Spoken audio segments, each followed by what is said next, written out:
Right now on your Fast Track to 7, friends and family are making their way to Mercer County, North Dakota today to say their final goodbyes to Deputy Paul Martin, who was killed last week during a high-speed chase. The Valley Today's Alex Larson live in studio this morning to give us a rundown of what's happening this afternoon and to look at our coverage this afternoon as well. Good morning, Alex.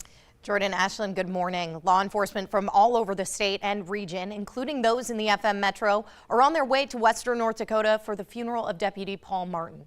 Last week, Martin was standing behind his squad car getting ready to deploy stop sticks when the driver of a stolen car smashed into his vehicle, pushing it into him. Memorial services are this afternoon at 1 at Beulah High School. We'll be streaming the funeral online at valleynewslive.com as well as our Valley News Live Facebook page.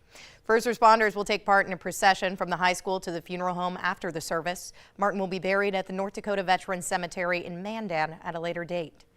His family is asking memorials be made for Reads Across America, Turtle River State Park, or Sakakawea State Park.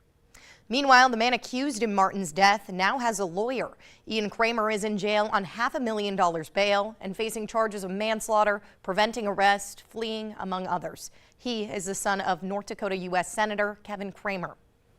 And again, we are streaming that at 1 p.m. on valleynewslive.com as well as the VNL Facebook page. Jordan, Ashlyn. Thank you for the reminder this morning, Alex. It is now 6:52. We want to get a check of your Fast Track forecast on this Wednesday morning with meteorologist Lisa Green. Good morning, Lisa.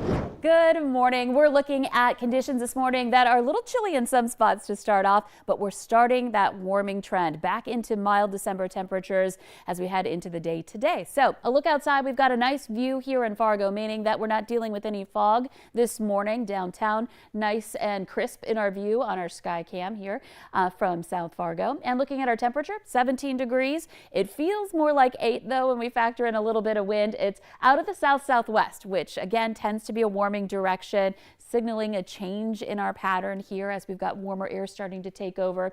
Not too strong though, only 7 miles per hour in Fargo. Now it is a lot chillier in the Northern Valley. Here's our view in Grand Forks. We've got temperatures there that are in the single digits at 7 degrees right now. We were down to 5 earlier, so this is a little bit warmer from where we were earlier this morning. Wind is out of the south-southwest at 5 miles per hour, and it feels more like 2 below. So a day where we're going to have to start off with that heavier winter coat for the factoring in those wind chills and low temperatures in the Northern Valley this morning.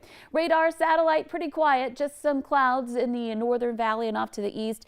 And that way down at the bus stop in Fargo at least won't be as cool as those of us in the north. So we're looking at teens to start off this morning. Again, factor in that wind chill. It feels more like single digits. And then this afternoon, kids heading home in some pretty decent temperatures. We'll be back into some 30s around the valley. More of us in the above freezing range in the Southern Valley and some sunshine too. And this is about 10 degrees above average. So making that climb back to those above average temperatures. Later tonight, the wind picks up and that'll set us up for a pretty windy day on Thursday. It'll be mild though. The morning will start in the upper 20s to some low 30s and we'll get into the 40s for highs. So a warm day Thursday.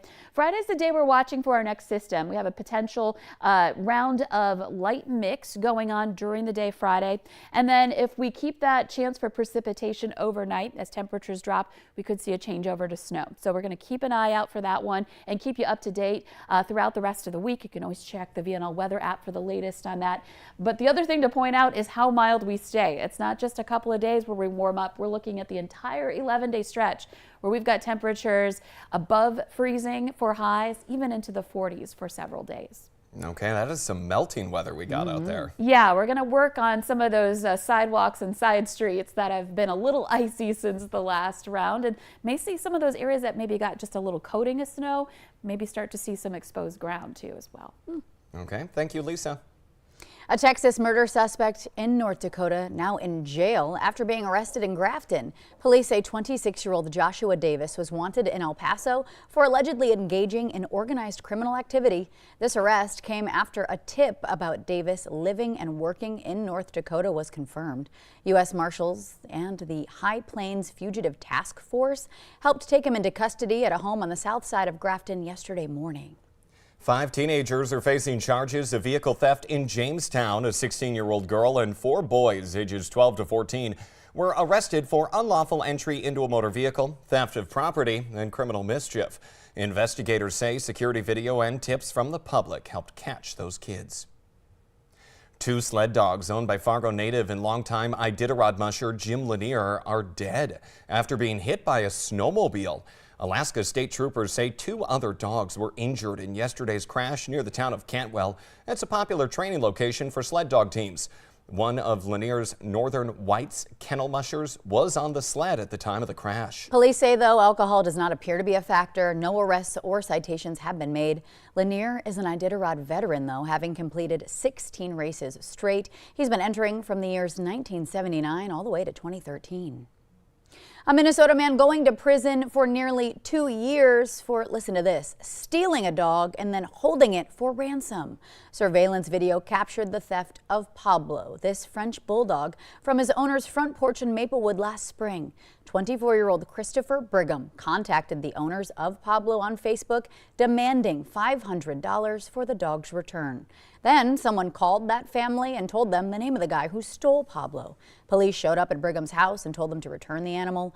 Brigham will serve 21 months for the dog napping as well as an unrelated gun charge. The North Dakota Republican Party has a new executive director. Andrew Nyes has government policy experience from working in D.C. for North Dakota Senators John Hoeven and Kevin Cramer. Nyes served as the grassroots engagement director at Americans for Prosperity. He's a North Dakota native and also has experience in business ownership, lobbying, community organizing, and political engagement.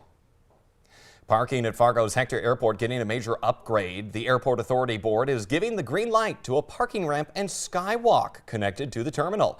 That ramp will provide more than 900 spaces. Construction will be done in conjunction with the terminal expansion project. That's expected to break ground this spring. The parking ramp will take about 14 months to officially complete. The estimated cost of that project, $43 million. From the flood disaster of 1997 to a modern aviation-inspired design, Grand Forks is celebrating the grand opening today on the Olive Ann Hotel. It's on a city block that was swamped by historic floodwaters 26 years ago. The hotel is built around the remains of the 1915 First National Bank building, inspired by UND's aviation legacy and by Olive Ann Beach, who is considered the First Lady of Aviation. And you at home can get a look at it today at an open house from 2 to 7 p.m. The official ribbon cutting is happening at 4 p.m. and the public is invited.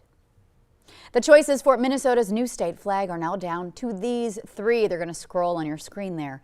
Each design has a star and the colors navy, blue, or green, which is a reference to the water. The State Emblems Redesign Commission plans to reconvene on Friday to go over any potential alterations to these designs.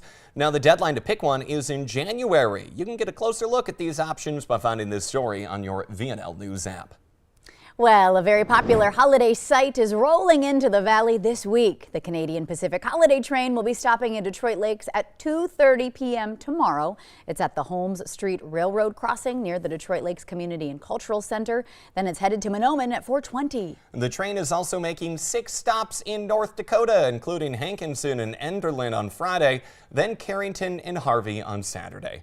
The project also helps food pantries along the route, so if you go, you're encouraged to bring a non-perishable food item or even a monetary donation. It's that time of the year, getting ready for Christmas around here. Yeah, choo-choo. Yeah, for sure. The Today Show at CBS Morning is just about to start, but the Valley Today rolls on. We're so happy you could wake up and join us on your Wednesday morning. Bundle up if you're headed out the door. We are in for that warm-up soon, though, luckily. You must have showed up just in time for the nice weather. Apparently, but still a little chilly out this morning, though, but later on pretty nice. Thanks for joining us. Take care, everybody.